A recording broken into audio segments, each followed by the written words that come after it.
जय हिंद दोस्तों, स्वागत करते हैं एक बार फिर से आपके अपने भाई के YouTube channel IAS my target पे। तो दोस्तों आज लेकर के आए हैं आप लोगों के लिए प्रश्न संख्या 8। प्रश्न संख्या 8 को हम सॉल्व करेंगे, ठीक ना।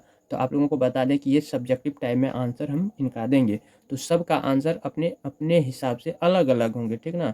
तो इसलिए हम अपना जो आंसर तैयार किए हैं इनका, वो प्रस्तुत करने जा रहे हैं आप लोगों के समक्ष। इसलिए आप लोग अंत तक देखिएगा और कमेंट में बताइएगा। बाकी बात अंत में जो भी कुछ है बात कर ही लेंगे। तो चलिए एक बार प्रश्न पढ़ के सुना देते हैं। ये जो है GS3 का है, जो न्यू है उनके लिए बताते हैं, जो पुराना है तो उनको तो मालूम है। ये प्रश्न संख्या 8, 7, 6, 5 ऐसे जो सॉल्व किए उनको तो पूरा मालूम चल गए होंगे कि PYQ कर रहे हैं अभी। तो प्रश्न संख्या 8 ये GS पेपर 3 का है। प्रश्न संख्या 8 तो देखिए, प्रश्न संख्या 8 कह रहे हैं कि भारत में प्रमुख परियोजनाओं के लिए पर्यावरणीय प्रभाव आकलन EIA परिणामों को प्रभावित करने में पर्यावरणीय गैर सरकारी संगठन और कार्यकर्ता क्या भूमिका निभाते हैं, सभी महत्वपूर्ण विवरणों सहित 4 उदाहरण दीजिए। उत्तर जो है 150 शब्दों में मांगे हैं। तो चलिए, समय को नहीं गंवाना है, ठीक है। बातचीत आंसर के बाद कर सकते हैं, ठीक है ना, लेकिन अभी आंसर देते हैं। तो चलिए शुरू करते हैं।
तो गाइस ये था आंसर, ठीक ना।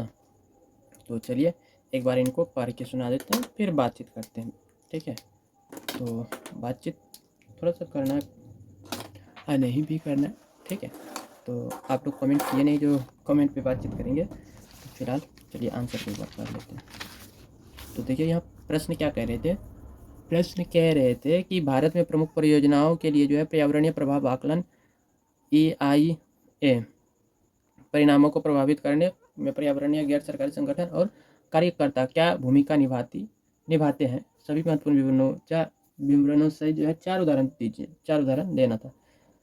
तो देखिए आंसर में हमने लिखे हैं कि इसमें देखिए हम बात यही करना चाह रहे थे कि सब्जेक्टिव का आंसर सबका अलग अलग होता है, ये मेरे दृष्टिकोण से आंसर है, ठीक ना। तो आपका अपने दृष्टिकोण से इनका आंसर हो सकते हैं। तो हम आप लोगों से यही रिक्वेस्ट करते हैं कि आप जो वीडियो देख रहे हैं, जो भी बड़े भाई के समान या शिक्षकगण, उनसे हाथ जोड़कर रिक्वेस्ट है कि आप अपना आंसर ज़रूर कमेंट बॉक्स में कर दीजिएगा, ताकि हम भी उनको देख करके कुछ प्रिपेयर मतलब और कुछ ऐड कर सकें इसमें, ठीक ना। और यदि हमारा आंसर सही है तो आप लोग एक थम्स अप करके ज़रूर जाइएगा, ठीक है। तो चलिए आप लोगों के बीच हम अपना जो दृष्टिकोण रखे हैं इस प्रश्न को लेकर के वो साझा कर रहे हैं। तो देखिए, इसमें हम बात लिखे हैं कि भारत में पर्यावरणीय गैर सरकारी संगठन यानी कि NGOs जो होता है और कार्यकर्ता प्रमुख परियोजनाओं के पर्यावरणीय प्रभाव आकलन EIA परिणामों को प्रभावित करने में महत्वपूर्ण भूमिका निभाते हैं। वे सार्वजनिक जागरूकता बढ़ाने,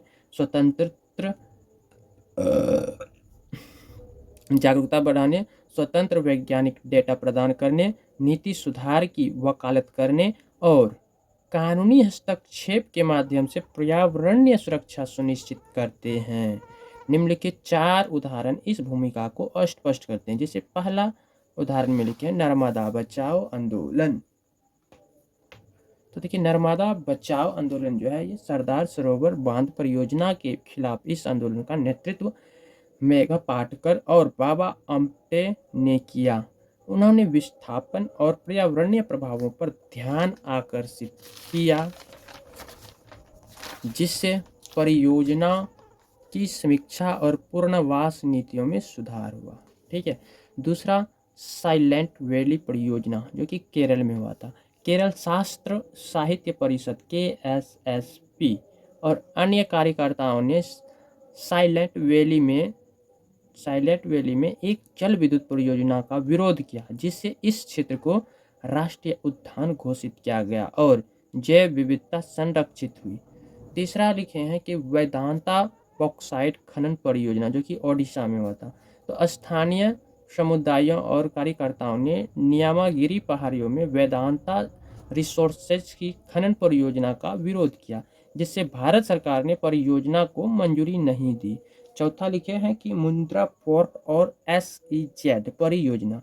मुंद्रा पोर्ट और SEZ परियोजना जो कि गुजरात का है। तो ग्रीन पीस इंडिया ने इस परियोजना के EIA में कमियों को उजागर किया, जिससे पर्यावरणीय चिंताओं पर ध्यान केंद्रित हुआ और परियोजना की पर्यावरणीय मंजूरी की शर्तों की समीक्षा की गई।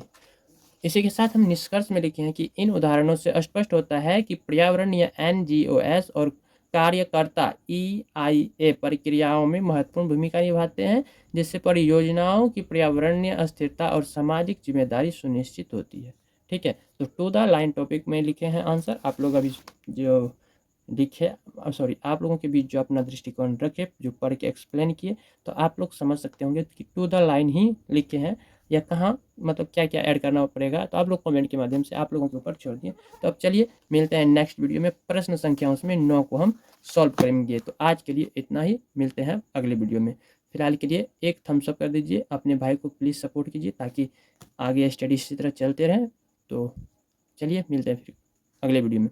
Bye bye, love you, bye, good night.